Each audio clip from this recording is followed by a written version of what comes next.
The Tao of Self-Confidence, episode 587. Welcome to the Tao of Self-Confidence, where I share stories of amazing women who have discovered their inner journey to self-confidence. Visit our website at thetaoofselfconfidence.com. Your inner journey to self-confidence awaits. Well, hello, friend. Welcome to the Tao of Self-Confidence, where I share stories of amazing women who have discovered their inner journey to self-confidence. I'm your host today, Sheena Yap Chan, and today I have an amazing lady on the show today. She is a makeup artist and a hairstylist, and she's also a professional image consultant specializing in working with the visually impaired and disabled community. And I'm really excited to have her on and share her story with us today on self-confidence. So without further ado, I'm going to introduce you to Chelsea Nguyen. Chelsea, how are you today? Maybe you can fill in a little bit more about yourself to the listeners.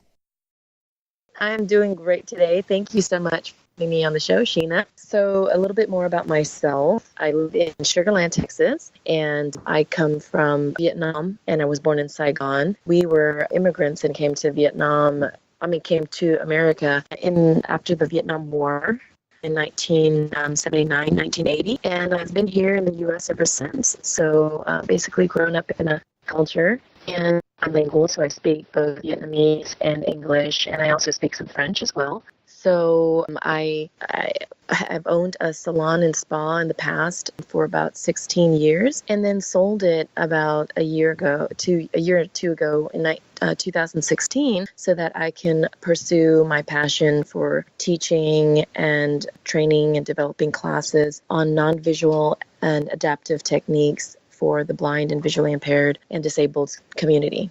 So that's a bit about me. Awesome. Well, thanks for sharing that. And Chelsea, what's your favorite self-confidence quote?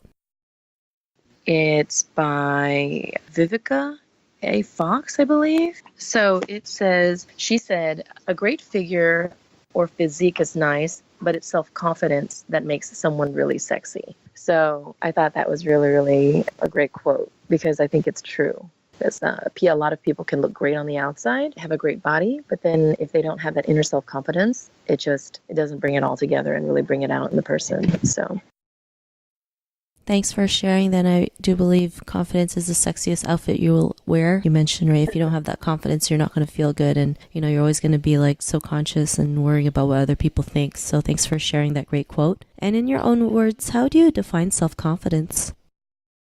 I believe that's self-confidence is really about believing in yourself and knowing that you have self-worth, and what you do and what you can attribute to others brings value into their life, and that you've made a difference in the world. So I think that's really fundamentally what self-confidence is about, is knowing your worth and your value. Thanks for sharing that great definition. And Chelsea, what was your life like before your discovery of self-confidence? It was pretty dark, actually. A little bit of history about me personally is that I came from a very abusive marriage, and I got married really, really young. So I really, as a young woman, didn't develop my self-confidence yet at the time. So being involved in that marriage really took a lot of my self-confidence away, because it was abusive, emotional and verbal, as well as physical abuse. And so that made me really doubt myself all the time, and made me feel like I was worthless, because that's what he told me all the time. And so it was just really, really bad. There were moments in my past that, I thought of suicide, because I lacked so much self-confidence. And that's just how it was, every day after another. It was just years and years of that. So it was pretty dark. Thanks for sharing that. And, what was that point in your life when you realized, you were more than worthy to go out there and, be the person that you are today, have that confidence, and, especially coming out of a dark situation like that? Like, what was that aha moment? I don't think it was any single aha moment. It was a lot of like little aha moments along the way. And I think it started with first getting to the point where I said to myself, enough is enough. And, I'm a mother of two young boys, not young anymore. They're 21 and 18. But at the time when I got married at 18 and I had my first child at 19, I was a very young mother. And so when I realized that, no matter what happens and how bad I feel the situation is, or how much I feel worthless or don't have anything to give, I have to improve myself for my two sons because I have to go on. And so those thoughts of like suicide and worthlessness and all that kind of stuff, had to go away. And so I just started reading books, like voraciously at the library about self-confidence, about self-worth, about what healthy relationships are supposed to look like and how people are supposed to treat you in a loving and kind relationship. And then also what happy marriages are supposed to look like. And then also observing women around me who are being treated well and with respect from their partners. And so that's really where it, culminated.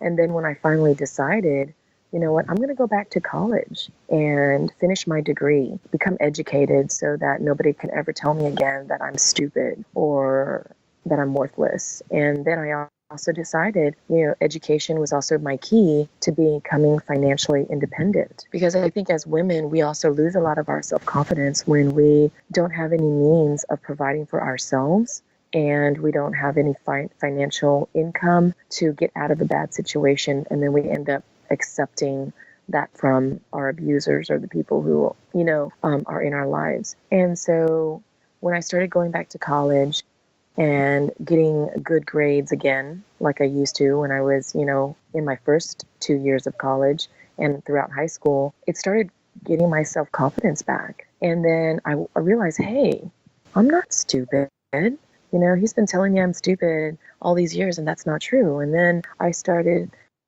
overcoming the little fears, actually big fears at the time, of public speaking for class presentations. And after overcoming those successfully and having friends in class say, hey, you did a really good presentation, or that was a great job, or a great PowerPoint you did, and surrounding myself with people who were elevating me, and I just slowly started becoming more confident. So I think that's kind of how it all came about for me. Lots of little aha moments along the way. Thanks for sharing that. And it's crazy, when one person tells us, one bad thing, like it really gets to us, right? Especially as women, especially as Asian women, how we're brought up, it's just like one bad thing and we just like take it to heart, right? And we just have to realize that that's just one person's opinion and perception. It's not even the exact truth. And, I'm glad you were able to realize that, starting to improve yourself, going back to college, becoming financially independent. And, because of all these little aha moments along the way, what's your life been like now? Oh my gosh, it's been amazing. I truly, truly feel blessed at where I am in my life now. It was a lot of years of a lot of hard internal work and counseling and help and finding the right friends to surround myself with strong, confident women to look up to and be like role models for me. And then finally getting myself out of like terrible, bad relationships and, realizing that these men were terrible for me. And finally meeting the wonderful man in my life who is Jeremy Bostic. And he's we've been dating now for almost 2 years. And there's not a single day that goes by that he doesn't say, you're beautiful and I love you just the way you are, with all my imperfections and all my, scars or whatever I feel. I'm not my perfect weight, or I'm not, I don't have any makeup on in the morning, or my hair's a big giant mess. Like that's really great. And then just life is so much more different because I can speak my mind. I feel like I have something important to share. I feel like the worth that I give to people and the value that I can share in teaching or mentoring or, applying the skills that I've learned as a makeup artist and a hairstylist really does make a difference in people's life. And, what I have to say actually matters, and that I'm not stupid. And people say, whether people, and today, what's the great thing about like getting to the point where you're self-confident is that you don't necessarily need people to tell you that anymore. You feel it deep down inside because you see that what you do makes a difference and that people truly are enjoying your company or laugh at your jokes because they really want to laugh at your jokes because it was funny or it was intelligent or, or your friendship matters, And so, I think it's made all the difference. And I think it's helping me reach that part of more on my journey of becoming the woman that I've always wanted to be and the woman that I still have yet to become. Awesome. Well, thanks for sharing that. And it's amazing what happens when you start to work on yourself, like really focus and start to improve yourself. Everything else improves around you, right? You just attract the right things into your life, which is great. And to the woman who's listening to your episode, she may be in her own journey to self-confidence. What would be that one tip you would give to her? When I thought about that and I thought back about my journey and stuff, I really had to reflect on the happiest moments when I felt most confident. And before all the bad stuff happened to me, and I thought, when I was a young girl, what was it that I did that made me happy? And I thought, it was singing or dancing, in the shower, or if it was playing with my toys or whatever it was that made me really happy. And when you tap into those moments of what makes you really happy, then you're really on, the fundamentals of finding your self-confidence and doing the things that you were good at ever since you were a kid. And for me, that was being artistic and creative. And I've always been an artist.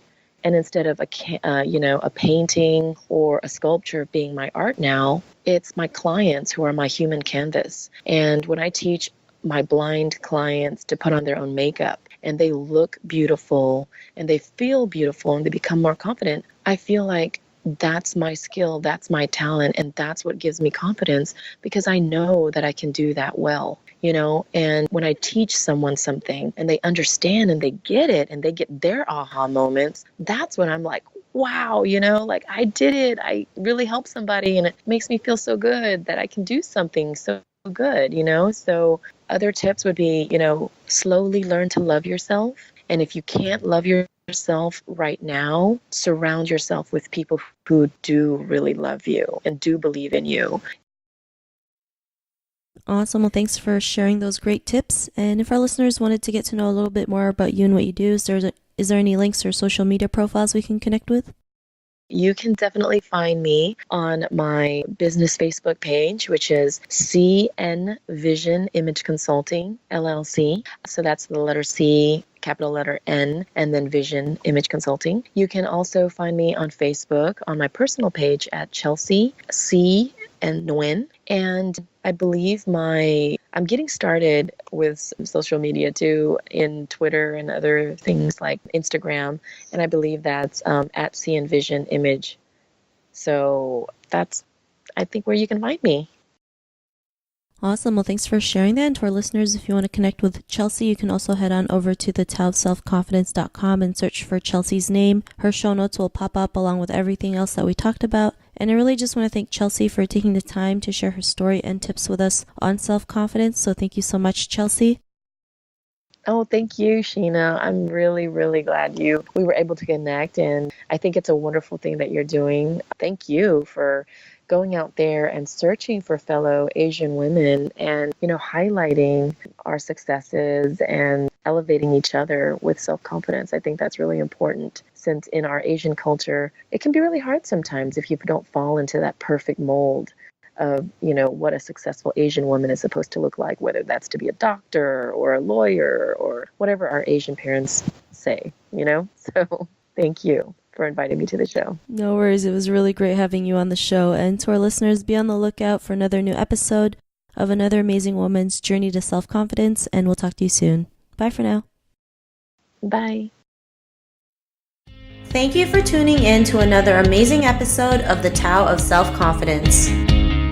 Visit our website at thetaoofselfconfidence.com to check out cool resources, blog articles, show recaps, and so much more.